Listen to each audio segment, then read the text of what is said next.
एक व्यक्ति मरता है, हम उसको देखते हैं कि उसने शरीर छोड़ दिया। अब वो एक मिट्टी का शरीर है। उस शरीर को ख़त्म करने के लिए 3-4 तरीक़ों का इस्तेमाल किया जाता है। एक तो हम उसको भूमि का दाह दे देते हैं, भूमि में गाड़ देते हैं। अग्नि को दाह दे देते हैं, संस्कार कर देते हैं उसका। एक जल दाह भी कुछ होता है जो मैंने अभी रिसेंटली स्टडी किया है। तो इन तीनों प्रकार को ज़रा गहराई से समझाइए। इसलिए हमारा सनातन संस्कृति में पहले से ऋषि मुनियों ने यह किया कि इस शरीर को खत्म कर दिया जाए जितनी जल्दी उसको संस्कार कर दो, अग्नि संस्कार कर दो, ताकि अग्नि संस्कार में वो केवल राख ही बच जाएगा। और कई ऐसे संत हुए हैं जो जीवित ही भू समाधि लिए हैं, जिनके लिए वो देख लिए संसार सब व्यर्थ है और उनको समाधि उपलब्ध हो गया, अकारण ही वो बैठते ही समाधि लग जाता है, तो उनको कोई फर्क नहीं पड़ता है। उनको भूमि में डाल दो, जल में डाल दो, आग में डाला दो, मगर ज़्यादातर संत भू समाधि लेते हैं। अच्छा, नमस्कार दोस्तों, आप सब देख रहे हैं पॉडकेयर प्लस और मैं हूं पुष्पिंदर सिंह। आज हमारे साथ एक बहुत ही तगड़ी और एक सनातन धर्म से जुड़ी हुई पर्सनैलिटी आज हमारे साथ जुड़े हैं। स्वामी सूर्य चैतन्य जी आज हमारे साथ हैं।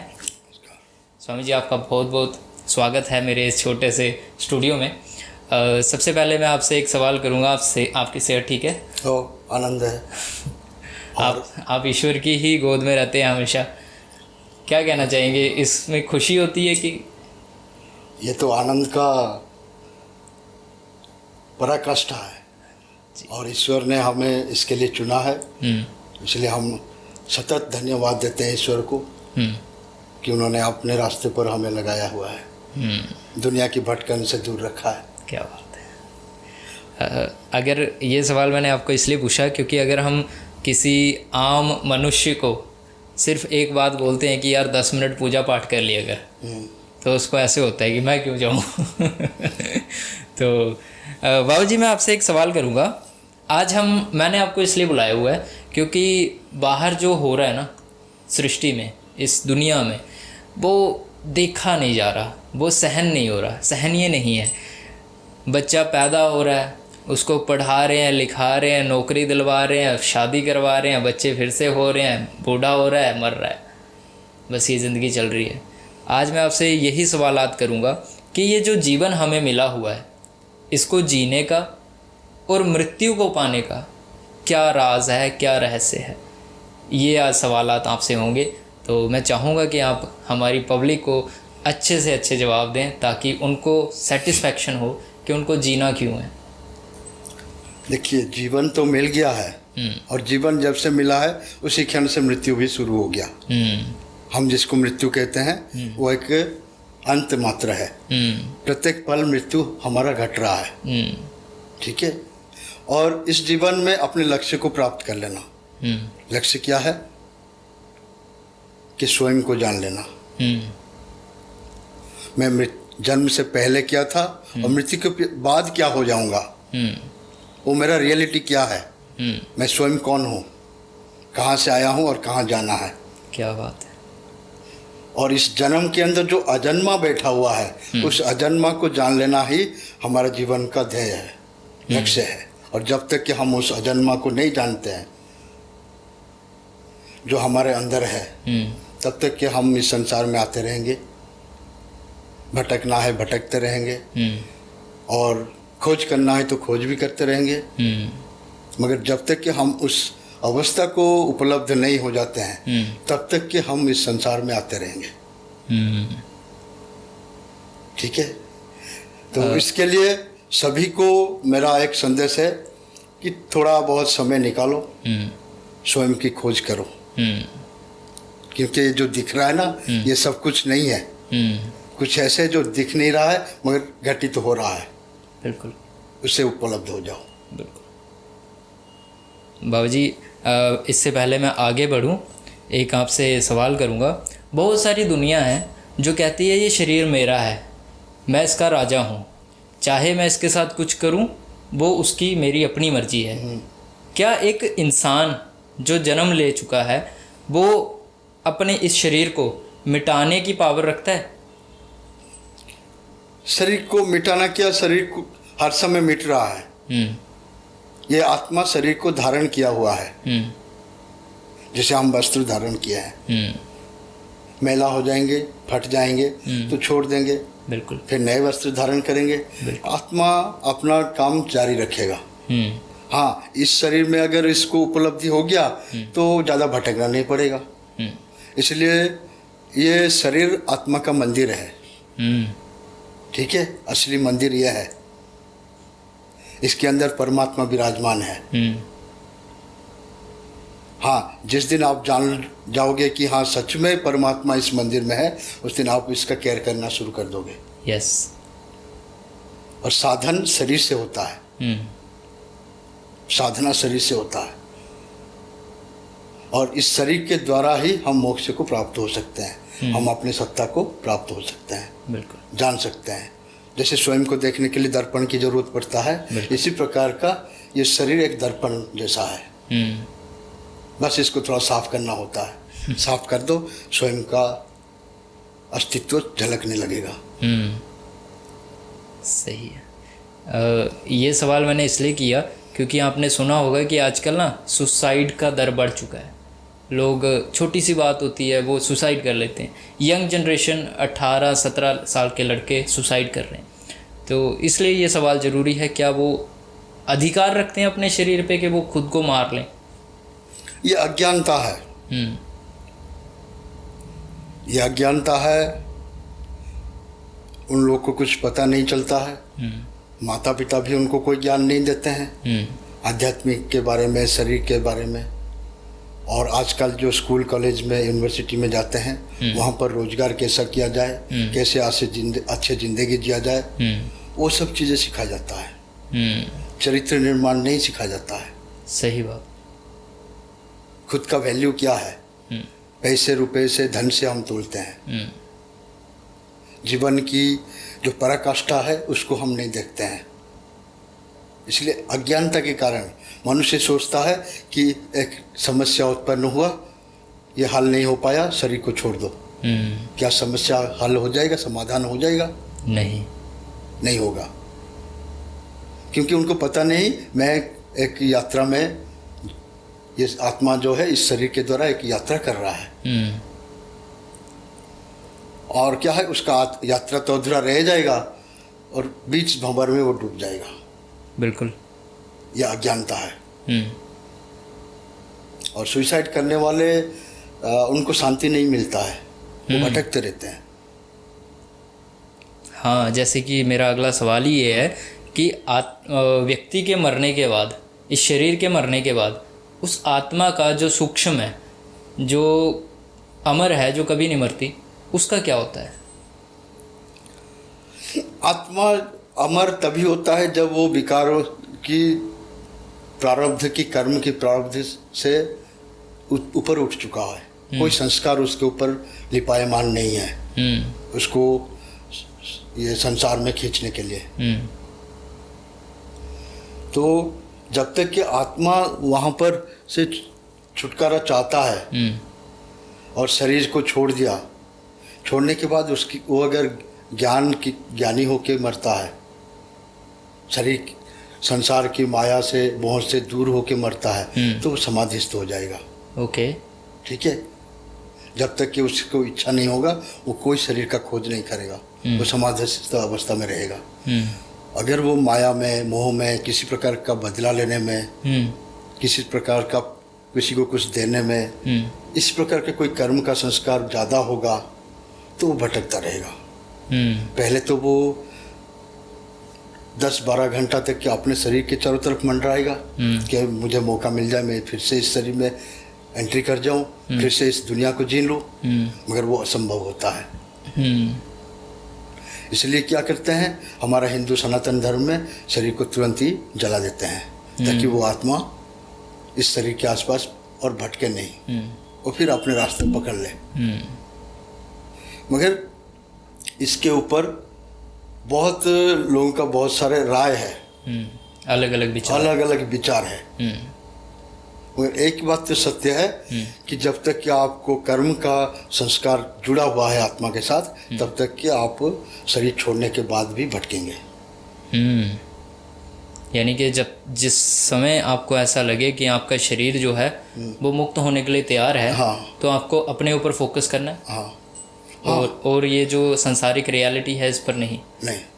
संसार एक माया है, ये सब, इसलिए बहुत सारे हमारा धर्मशास्त्र में बोला जाता है ये सपने जैसा है। सपने जैसा। जब तक खुला आँख है, दिख रहा है, आंखें बंद हो गया, सब हम मेरे लिए सब खत्म हो गया।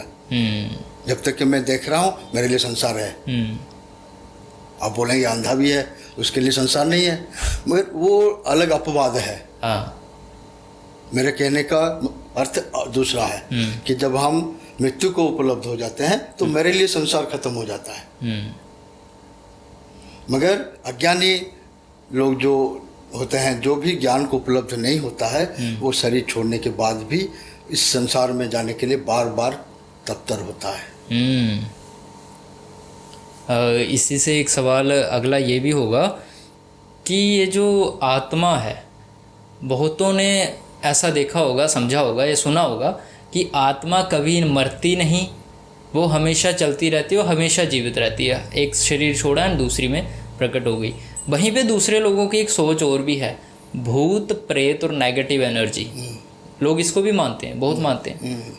तो ये आत्मा जो है एक शरीर को छोड़ के दूसरे शरीर में जा रही है, तो वो भूत प्रेत कब बन रही है?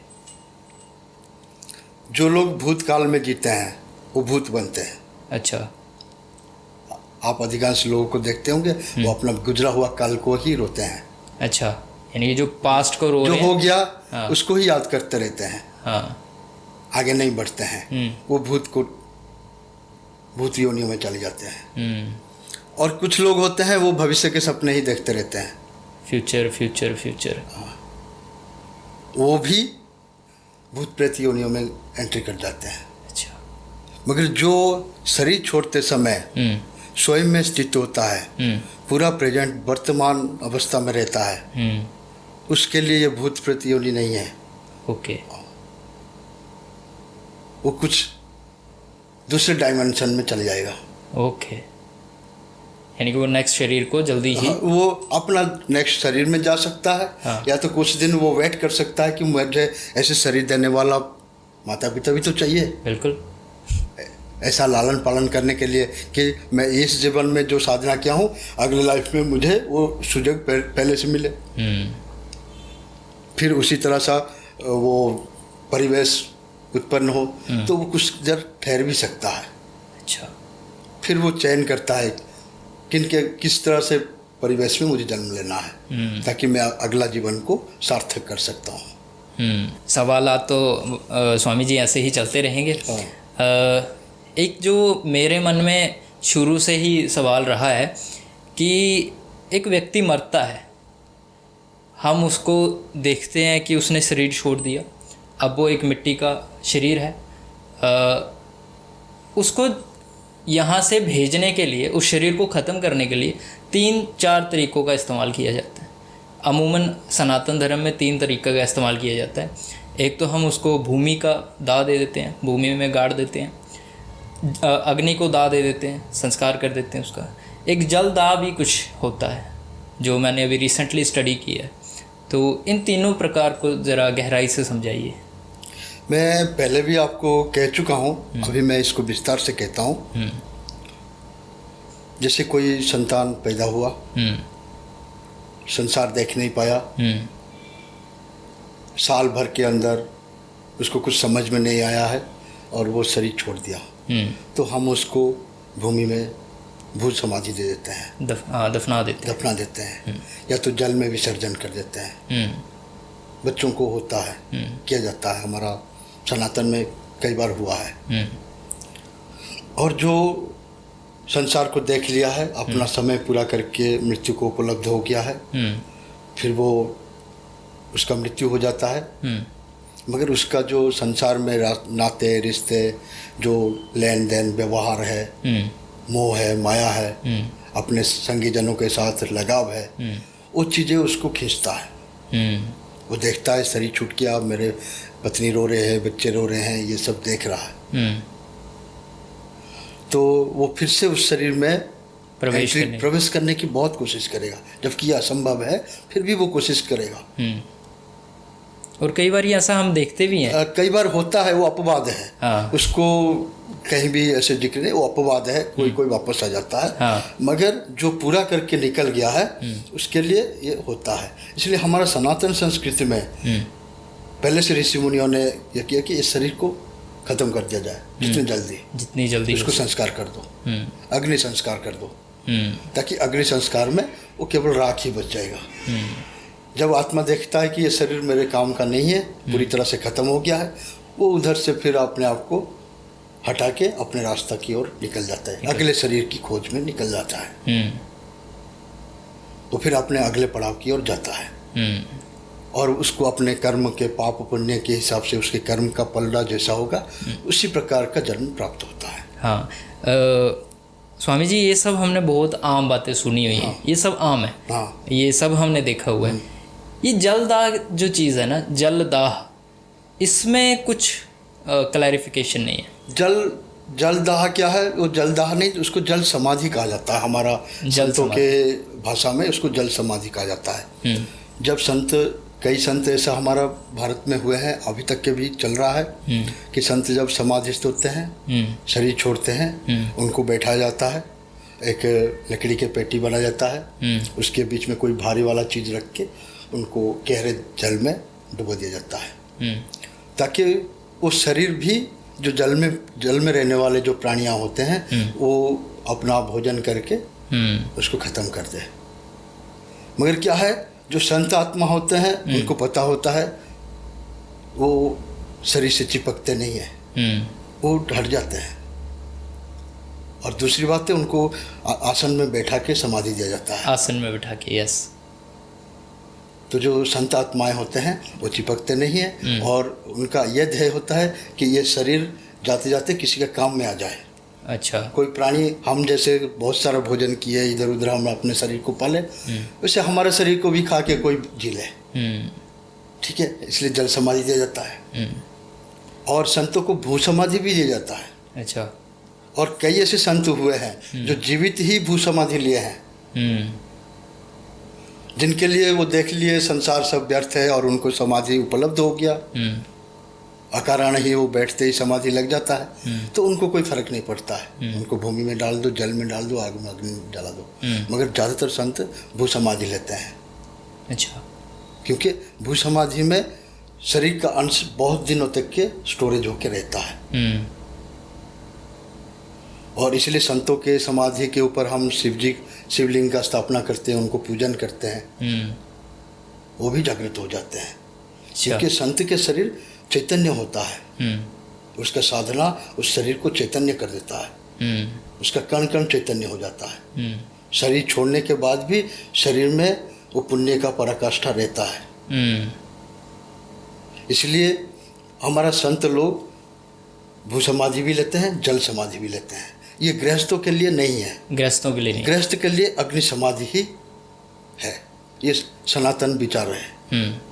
आगे आजकल बहुत कुछ मिश्रित हो गया है हमारा संस्कारों में, सनातनों में, तो लोग अपने मनमानी कर रहे हैं, मगर जो संतों के लिए है वो गृहस्थ के लिए नहीं है। बच्चों के लिए हो सकता है? हाँ, बच्चों के लिए, क्योंकि वो अबोध होते हैं। हाँ। उन्होंने संसार देखा नहीं है, उनके अंदर माया प्रवेश नहीं किया है। ठीक है, वो जैसे आए थे वैसे ही जा रहे हैं। तो उनके लिए कोई किसी प्रकार का बंधन नहीं है कि उनको जलाना चाहिए, करना चाहिए, करना चाहिए। मतलब उनको कुछ भी कर सकते हैं। हाँ, दफना भी सकते हैं, जला भी सकते हैं, बहा भी सकते हैं। बहा भी सकता है। ओके। क्योंकि आजकल और भी कई क्षेत्रों में देखा गया, ये थोड़ा मैटर हटके है। हाँ। फिर भी बता देता हूँ, कुछ तांत्रिक लोग उस शरीर का गलत उपयोग करते हैं। हाँ। इसलिए कुछ जगह पर शरीर को, बच्चे के शरीर को भी जला दिया जाता है। कुछ जगह पर क्योंकि तंत्र के माध्यम से बहुत कुछ काम ले जाते हैं इस शरीर से, इसलिए उनको जलाना शुरू कर दिया है। अच्छा। पहले गर्भवती औरतों को जलाया नहीं जाता था, उनको भी भू समाधि देते थे या तो जल में ये कर देते हैं। मगर आजकल जो है, आजकल क्या बहुत दिनों से देखा गया, इसमें तांत्रिक प्रयोग भी होता है। अच्छा। उनके द्वारा उनके आत्मा को कैप्चर करके बहुत सारा अघटन भी करते हैं तांत्रिक लोग, तांत्रिक पथ से। तो इसलिए उनको ख़त्म कर देना जरूरी होता है। तंत्र में इतनी पावर है? हाँ, तंत्र है। ठीक है, तंत्र पे भी हम फिर वीडियो लाना पड़ेगा। तंत्र विद्या भी हमने काफ़ी सुनी हुई है, बहुत तंत्र है। हाँ, तंत्र है। उसके बारे में फिर कभी चर्चा करेंगे, ब्रॉड चर्चा होगी इस पे फिर। तो एक सवालात ये भी रहेगा कि अग्नि देने के बाद, भू देने के बाद, जल समाधि देने के बाद तत्पश्चात उसके हमारे जो इंसान लोग हैं उनका शोक मनाते हैं जो चले गए। जो चला गया सो चला गया, अब तो वो रिटर्न आने वाला नहीं। उनका शोक मनाते हैं, पिंड करते हैं, दावत आदि करते हैं हर साल, हर 4 वर्ष में। इस सब को क्या रिसेंट रियलिटी में इसकी ज़रूरत है? दोनों दृष्टि से ज़रूरत भी है। हाँ। और आप नहीं मानो तो भी जो है सो है। इससे एक चीज़ है, पिता गुजर गया, पुत्र उसके लिए कर्म करता है।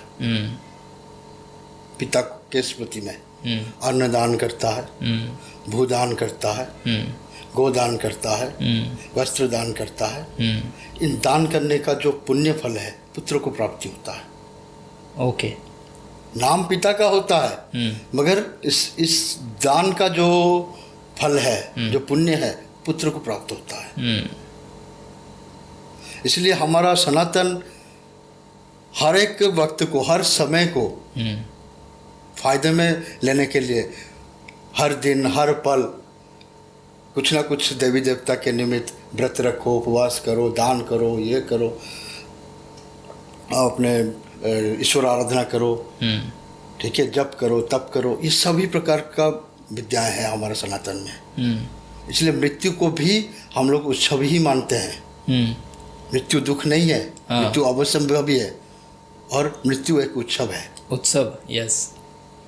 क्योंकि आप एक, जैसे कि कभी अच्छा दिन आता है, उत्सव का दिन आता है, आप नए कपड़े पहनते हैं, टाई नए कपड़े पहनते ना, ये आत्मा भी पुराना वस्त्र छोड़ के जा रहा है, नए वस्त्र धारण करेगा। इसलिए हमारा सनातन मृत्यु को भी उत्सव मानता है। और जिनसे ज़्यादा लगाव होते हैं वो साल 6 महीना रोते हैं, फिर अपना ज़िंदगी शुरू करते हैं। फिर साल हो गया, फिर अपने पिता को याद किए, माता को याद किए, उसके निमित्त कुछ और दान पुण्य किए, ठीक है। और दूसरी और एक साइंटिफिक रीजन भी है। अच्छा। उसका कारण यह है कि हमारा डीएनए जो होता है, ओके, वो हमारा पितर है। पितर, ओके। क्योंकि वो डीएनए मेरे पिता में था, उनके पिता में था, उनके पिता में था, वो सब, वो पीढ़ी दर पीढ़ी मेरे में आया है। हाँ। तो वो पितर है। ओके, ठीक है। हाँ। तो जब हम कुछ पुण्य कर्म करते हैं, जब स्वयं को खुशी और पुण्य की प्राप्ति होता है, उससे डीएनए एक्टिवेट होना शुरू हो जाता है। ओके, यानी कि डीएनए की वजह से हम एक्टिव हो सकते। वो डीएनए, आपका जितना % डीएनए एक्टिव होगा, आप उतना ही स्वस्थ रहेंगे, उतना यशवान होंगे, उतना नाम, उतना टैलेंट आपके अंदर, संसार कल्याण करने के निमित्त जो शक्तियां हैं, वो डीएनए एक्टिवेट होता है तभी प्राप्त होता है। ओके। इसलिए लोग योग ध्यान करते हैं। क्यों? सिद्धियां जो प्राप्त होता है वो डीएनए के माध्यम से आता है। ठीक है। और जब कोई मृत्यु हो जाता है तो हमारे सनातन में है, जो पुत्र होते हैं वो बाल, नाखून, ये सब को त्याग देते हैं, क्योंकि ये मरे हुए हिस्से होते हैं हमारे शरीर के। ओके, जो डेड पार्ट्स है, हम छोड़ देते हैं। तो इसमें डीएनए के ऊपर कुछ वैज्ञानिक आधार है, जिसके ऊपर आज तक के खोज कम हुआ है, आगे को बहुत हो सकता है। और इसी माध्यम से पितर भी खुश रहते हैं। खुश का मतलब क्या है? आपके डीएनए एक्टिवेट अच्छे ढंग से होता है, तो आपका ऑरा भी साफ रहता है। हाँ, ठीक है। और जो पितृ शक्ति है डीएनए, वो आपका हमेशा मदद करता है। बिल्कुल। अच्छा, इसके साथ ना एक और चर्चा की बात आती है, बहुत बार ये मैंने चर्चा सुनी हुई है कि जब आप विवाह करते हैं और अपनी जाति से हटकर किसी अदर जाति में विवाह कर लेते हैं, बंधन आपका बन जाता है, तो आपके पितर आपका पिंड कबूल नहीं करते। ये सिर्फ बात है या फिर इसके पीछे कोई रियलिटी? नहीं, ये तो कहावत है, इसके ऊपर कोई ज़्यादा रियलिटी नहीं है। और ये बात कृष्ण भगवान को अर्जुन भी गीता में कहे कि नारियां अगर दूसरे कुल में शादी करते हैं तो संसार में वर्ण संकरता बढ़ेगा। वर्ण संकरता का मतलब है जो आज के टाइम में कलमीकरण कहते हैं। अच्छा, ठीक है, कलमीकरण। हाँ। जैसे आप आम खाए होंगे, देसी आम छोटा होता है, कलमी आम बड़ा होता है, उसका स्वाद भी अलग होता है। अलग होता है, हाँ। इसी तरह का जितना हम डिफरेंट कास्ट में, डिफरेंट गोत्र में और डिफरेंट जो जाति होता है, इसमें शादियाँ विवाह करते हैं, उनका जो संतान होते हैं उनमें कुछ विशेष शक्तियाँ होता है। अच्छा, आप इस चीज़ को नोट कर सकते हैं हाँ। और निरीक्षण भी कर सकते हैं। संसार में मेरे बात को सुन के बहुत सारे लोग को बुरा भी लगेगा, हाँ। मगर ये हुआ है। अच्छा, हमारा पुराने राजे महाराजाओं को देखो, पुराणों के अंदर देखो, वो एक राज्य में नहीं शादी करते थे। एक राज्य का राजा होगा, दूसरे राज्य का राजा को रानी लेके आते थे, हाँ। कि नहीं, अपने एक गोत्र में समानता में विवाह नहीं करते थे। क्योंकि समानता में विवाह करेंगे तो वो प्लस प्लस माइनस हो जाता है ना, वो चीज़ हो जाएगा। सही बात है। ठीक है, तो इसलिए जितना डिफरेंट होगा उतना अच्छा क्वालिटी है। और जो कहते हैं कि पितृ नहीं करेंगे, कबूल नहीं करेंगे, इसके लिए एक है कि हमारा मानसिक धारणा है। अच्छा, अगर आप उसको लेके संतुष्ट है, आपके माता पिता, आपके घर के लोग कोई आपको श्रापित नहीं कर रहे हैं, हाँ। तो फिर उसमें कोई दिक्कत नहीं है। ओके। सबका रजामंदी से हो रहा है, हाँ। उसमें कोई दिक्कत नहीं है। ओके, यानी कि जो भी बात है, अगर हमारे पेरेंट्स हाँ। या हमारे कोई भी रिलेटिव्स में है, अगर वो उस चीज़ से खुश नहीं है, हाँ। और हमें बेतुकी या फिर कह सकते हैं कोई ऐसी बात कह दें, हाँ। जिससे हमारा अहिष्ट होना हो, हाँ, अनिष्ट हो, हाँ। ऐसी चीज़ें जब हमारा अनिष्ट के लिए हमारा जो पेरेंट्स होते हैं, हाँ, वो कामना करते हैं, वही कामना कर देंगे, हाँ। तो उसमें भी हमारा दिक्कत जो आएगी। पितर जिसको कहते हैं डीएनए में फर्क पड़ना शुरू हो जाता है। ओके। वो बहुत सूक्ष्म चीज़ है। वो हल्की सी ऐसी चोट से भी प्रभावित होता है। हाँ, किसी के वरदान से भी प्रभावित होता है, किसी के श्राप से भी। Yes. Last but not least, आपके साथ ऐसे ही चर्चा चलती रहेगी। एक बात कही गई है, कृष्ण भगवान के समय से अभी तक मोक्ष हमने भी सुना है, एंड आम पब्लिक के लिए मोक्ष अब कुछ नहीं बचा, कुछ है ही नहीं। मोक्ष मीन्स नथिंग। तो मैं चाहता हूँ कि मोक्ष की डेफिनेशन आप एक बार क्लियर करें। मोक्ष है, संसार में बहुत सारी चीज़ें हैं, आप देख रहे हैं। किसी के पास होता है, किसी के पास नहीं होता है। मान लीजिए धन है, जिसके पास नहीं है वो धन की कामना से ग्रसित रहता है, जिसके पास है वो भोग की कामना में ग्रसित रहता है। कैसे इसको भोगा जाए। जब आपका मन आपके पास होते हुए भी उसमें नहीं लगता हो, ना उसका कमी खलता हो, ना उसमें भोग दृष्टि होता हो, उसको समझ लिया है, समझ लेने के बाद उसको ज्ञान हो गया है कि नहीं, भिखमंगापन में भी नुकसान है, भोग में भी नुकसान है, वो भी मेरा ही। इसलिए समय मर्त व्यर्थ करते हुए उससे अनुभव लेता है कि संपन्नता क्या है, वो देख लिया, फिर आगे का रास्ता पकड़ता है। तो वो धन से उसको मोक्ष हो गया, हम कहेंगे। इसी तरह संसार में भोगते हुए संसार के अंदर ज्ञान को उपलब्ध हो जाए तो उसको कहते हैं मोक्ष। मृत्यु के समय उसके अंदर कोई इच्छा ना रहे, इच्छा शून्य होके शरीर छोड़े, आनंदित होके। कहते हैं ना, रोते हुए सब आते हैं, हंसते हुए जो जाता है वही मुकद्दर का सिकंदर है, वही मोक्ष का अधिकारी है। हंसते हुए जब प्राण छोड़ते हैं, कब छोड़ेंगे? जब आपके अंदर फुलफिलमेंट होगा, पूर्णता का अनुभव हो गया होगा, तो आप हंसते हुए शरीर छोड़ेंगे। अगर कुछ कमी होगा गिड़गिड़ाते हुए शरीर छोड़ेंगे, ये तो मूर्छित होके। इसलिए मोक्ष यह है कि संसार के अंदर से मन भर जाना, और मन खाली नहीं भर जाना, ऐसे है कई लोग बीमार होके भी मन भर जाता है। ज्ञान का उपलब्ध हो जाना कि नहीं ये व्यर्थ है। संसार के अंदर व्यर्थता आपको जब दिखाई पड़ जाता है कि ये वास्तव में ये सपना है, तो वो फिर इस संसार से उसके लिए मोक्ष हो जाता है।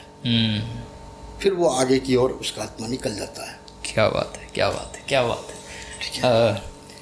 बहुत सारी, मैं तो संतुष्ट हो गया बातों से। अब पब्लिक हमारी हुई कि नहीं हुई वो कमेंट सेक्शन में बता सकती है हमें।